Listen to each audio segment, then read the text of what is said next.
wasiyabaka fatahhir, dan pakaianmu maka sucikanlah, pakaianmu bersihkanlah. Subhanallah. Allah berpesan kepada Rasulullah 1400 tahun yang lalu untuk membersihkan pakaian, dalam artian untuk hidup bersih. Bukan hanya waktu corona saja ini, Rasulullah juga selalu mengajarkan kita hidup bersih. Hadis sahih, Rasulullah menyatakan at-tuhuru syatrul iman. Bersuci, membersihkan diri adalah bagian daripada iman. Atharus sahabah menyatakan an-nadzafatu minal iman. Kebersihan masuk bagian daripada iman. Allah nyatakan bersihkanlah pakaianmu.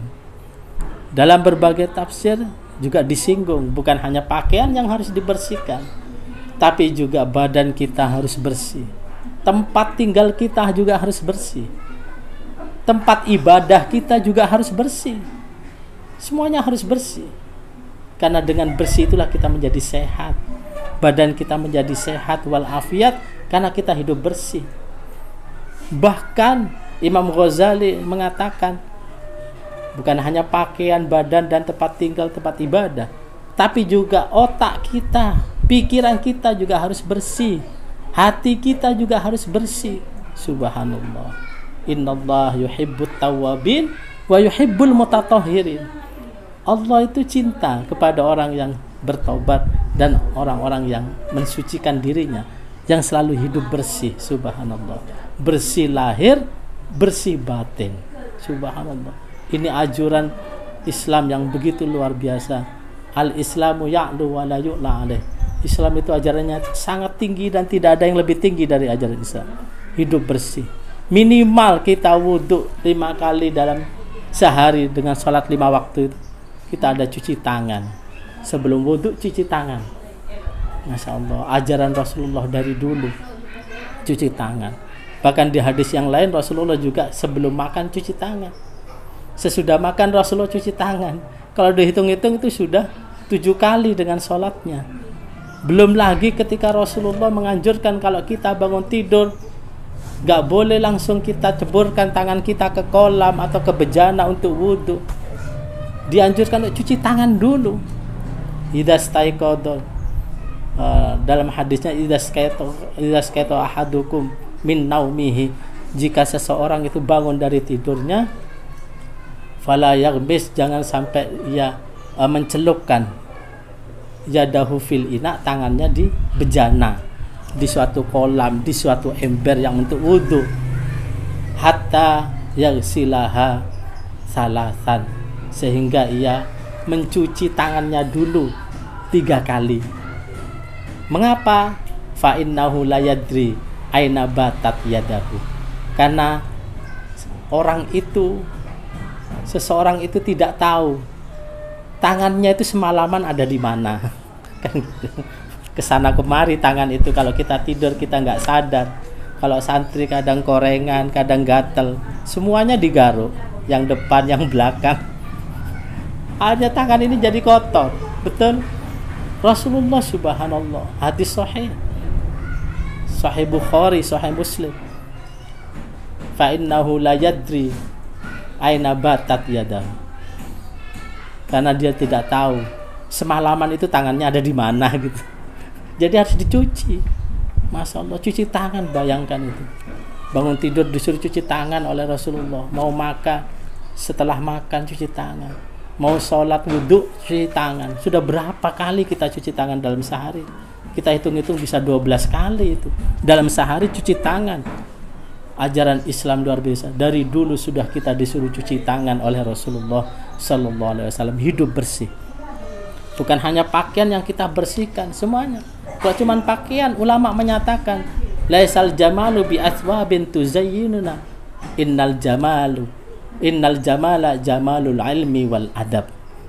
Bukanlah keindahan, kegantengan atau kecantikan itu dengan pakaian yang menghiasi kita, tapi sesungguhnya al-jamal, keindahan, ketampanan, kecantikan, yaitu jamalul ilmi wal adab, adalah keindahan ilmu dan adab sopan santun atau etika. Para hadirin kaum muslimin muslimat yang dimuliakan Allah. Kemudian selanjutnya yang kelima Allah nyatakan warrujza fahjur, dan kepada perbuatan jelek buruk fahjur hijrahlah kau, tinggalkanlah olehmu perbuatan jelek, perbuatan buruk. Subhanallah. Inilah kunci sukses. Kalau seseorang itu banyak melakukan perbuatan jelek, perbuatan dosa, perbuatan maksiat, jauh dari rahmat Allah. Kalau kita selalu berbuat baik, menjauhkan diri dari perbuatan buruk, dari segala macam dosa dan kemaksiatan, maka kita akan dekat dengan rahmat Allah, kasih sayang Allah. Karena dalam Al-Quran Allah jelaskan, inna rahmatallahi qaribun minal muhsinin. Sesungguhnya rahmat Allah itu sangat dekat terhadap orang-orang yang selalu berbuat baik, selalu berbuat kebaikan-kebaikan. Subhanallah. Karena kita ini manusia sebetulnya makhluk yang mulia. Betul? Mulia kita. Laqad karramna bani Adam. Jelas dalam Al-Quran dinyatakan oleh Allah, benar-benar kami muliakan anak cucu Adam. Lihat dalam surat Tin, Allah nyatakan laqad khalaqnal insana fi ahsani taqwim. Benar-benar kami telah ciptakan manusia sebaik-baik ciptaan. Masya Allah, ahsanu taqwim. Maka tatkala kita orang yang mulia, kita makhluk yang sempurna, yang dimuliakan, yang dinyatakan ahsanu taqwim oleh Allah, sebaik-baik ciptaan, maka kita jangan nodai diri kita ini. Nah, ini penting. Jangan kita kotori diri kita ini dengan perbuatan-perbuatan kotor. Jangan jelekkan diri sendiri ini dengan perbuatan-perbuatan jelek. Jangan hinakan diri sendiri ini dengan perbuatan-perbuatan hina. Mari sama-sama kita, meskipun kita tidak banyak ibadah sunnah, minimal kita jauhi segala macam perbuatan jelek, perbuatan dosa, perbuatan maksiat. Imam Syafi'i rahimahullah pernah mengadu kepada gurunya Imam Waqi' tatkala beliau agak sulit menghafalkan sesuatu, menghafalkan ilmu. Syakautu ila Waqi'in su'a hifdzi. Saya datang kepada guru saya Imam Waqi' karena hafalan saya yang buruk, susah untuk menghafal. Fa arsyadani ila tarkil ma'asi. Kemudian memberikan petunjuk kepadaku Imam Waqi' itu untuk aku meninggalkan maksiat. Wa akhbarani bi annal ilma nurun wa nurullahi la yuhda lil 'asi. Dan memberi kabar kepadaku bahwa sesungguhnya ilmu itu adalah cahaya dan Allah tidak memberikan cahaya kepada orang-orang yang bermaksiat. Masya Allah. Nah, ini penting. Mari kita songsong tahun 2021 ini untuk lebih baik, untuk kita berbuat berbagai kebaikan, kita tinggalkan berbagai macam kejelekan, keburukan. Inilah kunci kesuksesan. Para hadirin kaum muslimin dimuliakan Allah, yang keenam, wala tamnun tastakthir, yang artinya dan janganlah engkau ketika memberi meminta imbalan yang lebih banyak. Jangan sampai kita menolong, membantu orang lain, memberi sedekah, memberi hadiah, memberi infak, kita minta imbalan.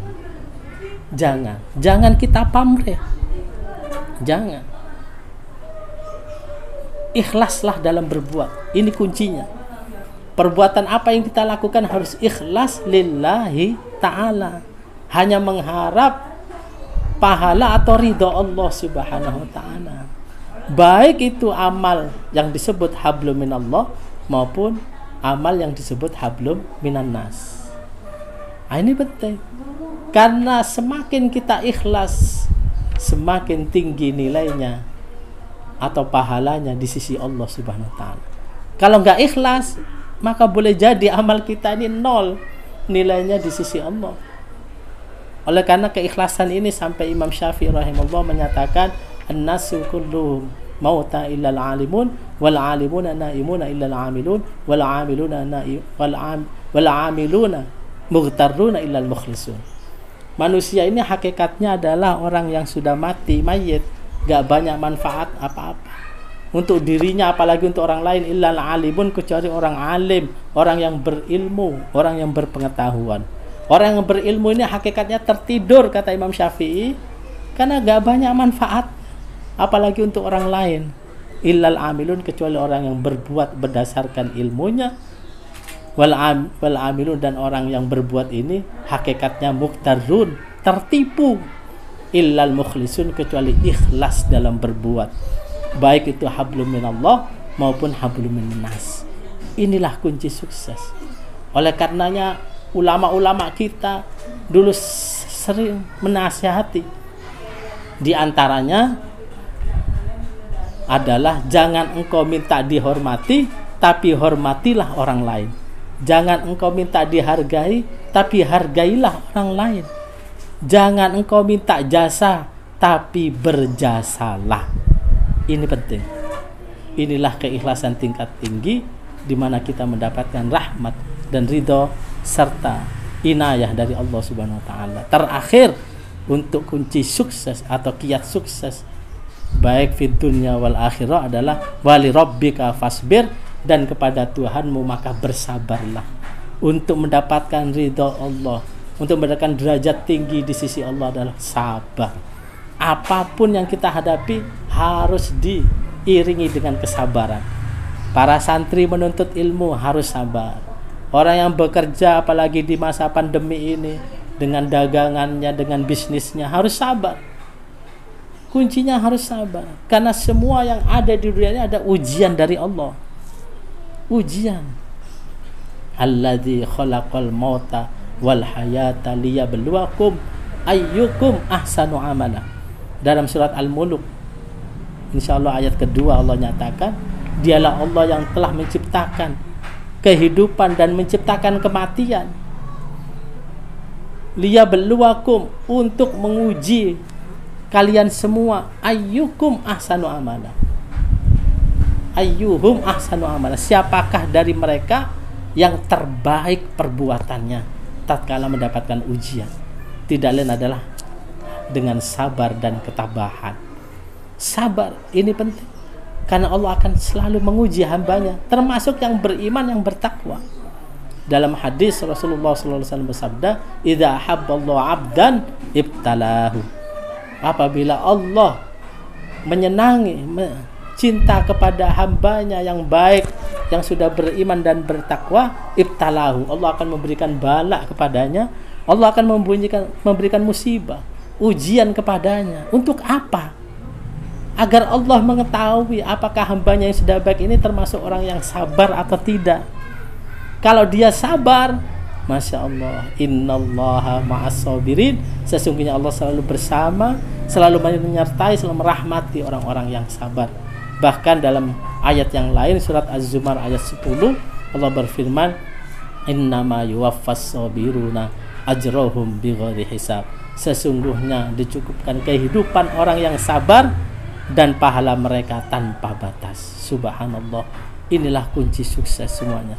Orang yang sukses pasti mempunyai sifat sabar.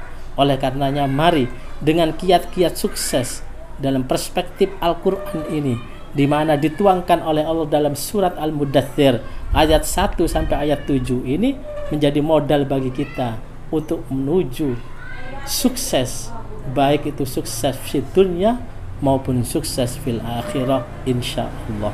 Ini saja yang bisa kami sampaikan, kurang lebihnya mohon maaf. Akhirul kalam, wallahul musta'an ila sabilir rahman. Wassalamualaikum warahmatullahi wabarakatuh. Terima kasih Ustaz. Ya, sama-sama. Sudah disampaikan. Jadi kesimpulannya adalah ketika kita ingin menjadi orang yang sukses, dalam arti kata kita ingin menjadi orang yang dianggap oleh orang lain,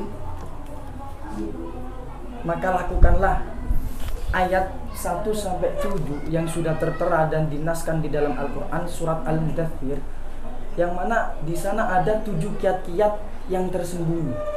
Yaitu yang pertama adalah kum fa'andir. Kum fa'andir ini bangkitlah dari malas, bangkitlah dari tidurmu. Dalam arti kata kita tidak boleh bermalas-malasan, kita tidak boleh berlihai-lihai. Apa kata Soekarno? Berilah aku 10 pemuda maka akan kuguncangkan bumi. Karena apa? Karena ada bangkit. Yang kedua yaitu fa'andir, memberi peringatan, yaitu kita saling memberi peringatan satu sama lain. Karena hakikatnya manusia tidak mungkin luput dari salah dan dosa. Sedangkan yang ketiga yaitu mengagungkan Allah atau berzikir kepada Allah. Karena kita tahu bahwasanya kita hakikatnya hanya seorang hamba, yang mana hamba ini pasti ada yang membuatnya. Dalam arti kata kita ada penciptanya yaitu Allah. Kita agungkan Allah dengan sesuatu atau hal-hal ibadah, baik bentuknya itu ibadah yang wajib atau bentuknya ibadah yang sunnah. Sedangkan yang keempat yaitu hidup bersih. Coba kita mengaca dengan orang-orang yang sudah sukses, yang kita jadikan public figure. Orang-orang yang sukses tidak mungkin dia hidup dalam keadaan kotor. Hidupnya terlantar berarti bukan orang sukses. Jadi kita tiru hidup bersih yang sudah dicontohkan oleh Nabi kita Nabi Muhammad SAW. Sedangkan yang kelima adalah tinggalkan perbuatan jelek dan keji. Dikarenakan kiat-kiat menjadi sukses dalam Al-Quran ini menuju pada sukses di dunia juga sukses di akhirat. Sedangkan kalau kita melaksanakannya dengan perbuatan yang jelek, contoh kita berdagang lalu kita berbuat riba, memang profitnya banyak, labanya kita banyak, sukses, bisa menjadikan kita kaya, cuma ini cuma di dunia, bukan di akhirat. Sedangkan yang keenam yaitu jangan sampai memberi juga meminta balasan. Dalam arti kata kita harus ikhlas dalam memberi apapun itu. Entah itu belajar, memberikan suatu ilmu, memberikan hal-hal yang bermanfaat seperti sedekah dan yang lain-lain. Jangan meminta balasan apapun. Yang terakhir yaitu kita bersabar. Mungkin 7 kiat tadi kita dapat implementasikan dalam kehidupan kita keseharian agar kita dijadikan oleh Allah sebagai hamba Allah yang sukses fid dini wad dunya wal akhirah. Mungkin itu saja yang bisa kami simpulkan dari pemateri. Kurang lebihnya mohon maaf. Wal afu minkum. Assalamualaikum warahmatullahi wabarakatuh. Waalaikumsalam warahmatullahi wabarakatuh.